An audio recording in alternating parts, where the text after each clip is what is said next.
If my neighbors had been watching me mow my lawn, they could never guess that a divine creator had reached down and changed my life forever. But that is the mystery of God's work among us. It often goes unseen.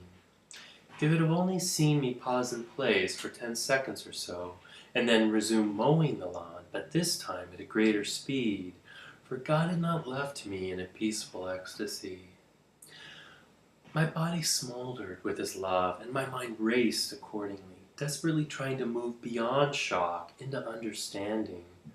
Who was this God who intimately knew me and loved me, even when I seemed unlovable? With hindsight, with understanding of Christ who loves us, even unto death on a cross, it's obvious. But at that time I couldn't cut through the popular misconceptions and stereotypes about Christianity to get to the heart of the faith. I couldn't imagine what this simple God of love had to do with all the baggage of revealed religion, all of the contested doctrines and history. And so since he'd not revealed his name, what religion he authored, or even what he wanted of me, I clung to my experience of God, what he was like, the sense he gave me of his nature. This left me vulnerable to error, and I'd already begun to slip in the first 24 hours even, into a naive and safe theism. I imperceptibly settled into the view that God is up there, and he loves me, and I just need to be a better person. My life wouldn't substantially change. That's a common view today, but it's a false one. For we are called to radical conversion, to put aside the old self and put on the mind of Christ. And so God promptly shocked me out of this through two experiences.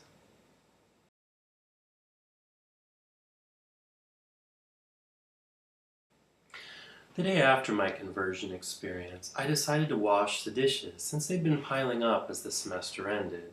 Since I had no dishwasher, it was going to take a while, and so I walked over to my stereo to turn on sports talk radio. It was just my routine, and I was happy to cool off my mind after spending a restless night deep in thought. But as the radio tuned in, the usual music, the banter from the hosts, it immediately filled me with intense disgust. I rushed to turn off the sound, fighting off nausea.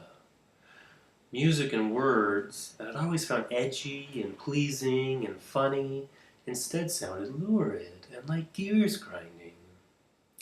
I thought I was just going to listen to some harmless talk radio, something guys do every day. But instead, I was involuntarily rocked by a moral disgust. A moral disgust, a moral and spiritual disgust that immediately caused physical disgust. How did this happen? The divine love dwelled in every part of me, and that love was perfectly pure, unspotted. It could not be mixed with a radio program that was basically locker room talk, men at their most arrogant and crass, reducing women to playthings. And since the divine love was in me, my body, my soul convulsed in the presence of these things. Nothing unclean can be in the presence of God, because it is not of God, who is all perfection, all beauty, and all majesty.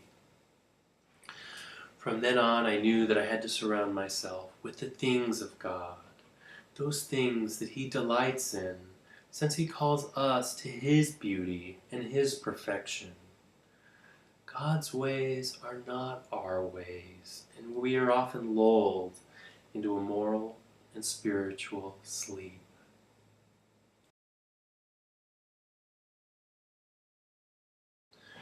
The second experience was 2 days later.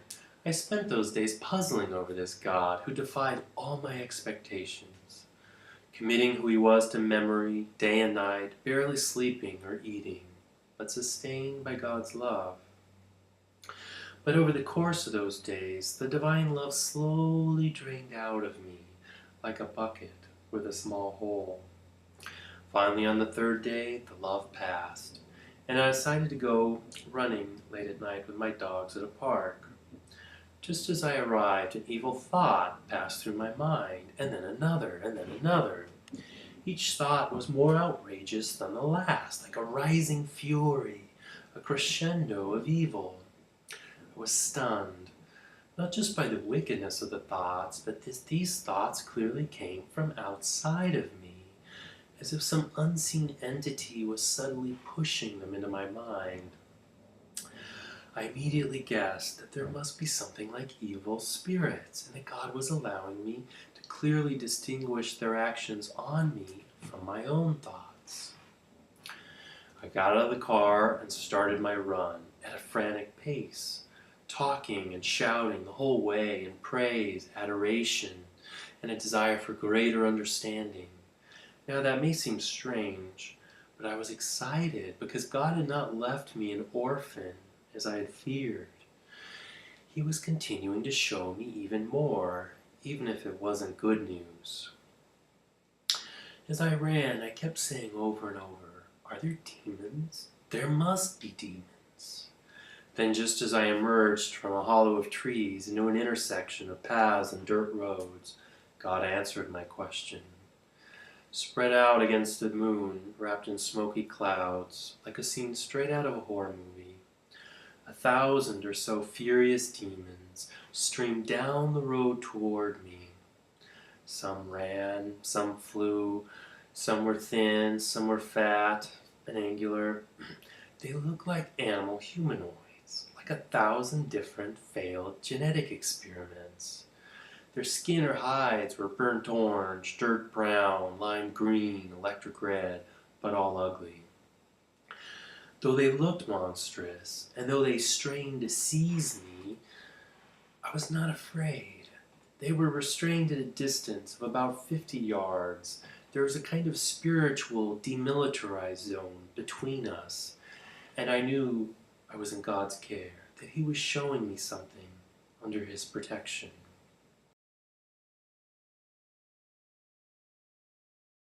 Someone might wonder, is that what demons really look like? Has God given these pure spirits an eternal appearance as animal humanoids? No, I don't believe so.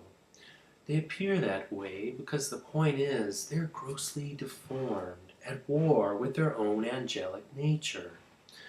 They were given perfect form when they were created. They were the stars of heaven, shining lights of purity, intellect, power, and order.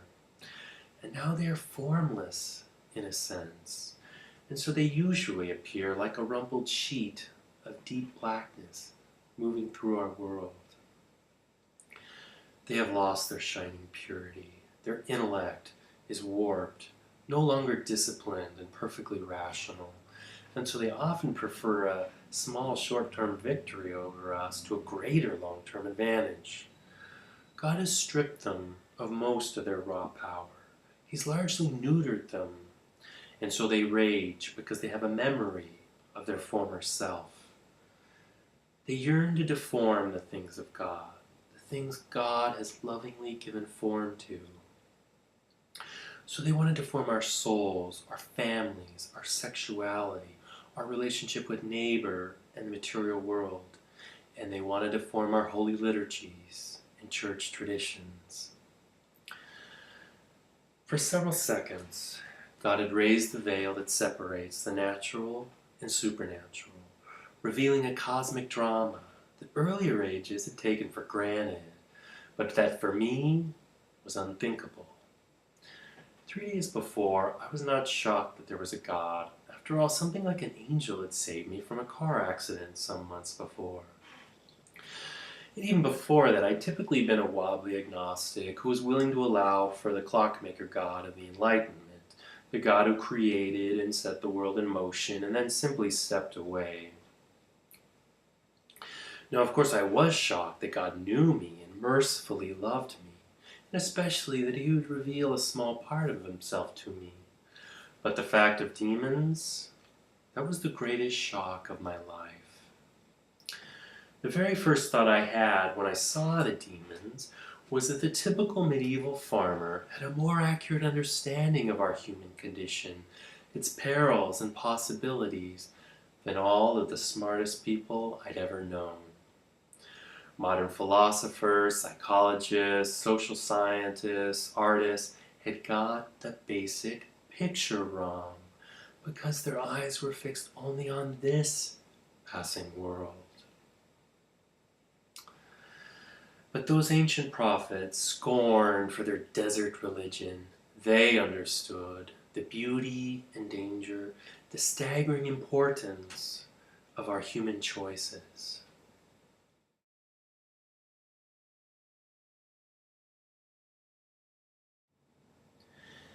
Just as our best and brightest can't fathom the infinite love, mercy, and purity of God, and our invitation to share in His divine feast, so they can't fathom the reality of evil, a spiritual, personified evil that wars against us day and night, whether we know it or not.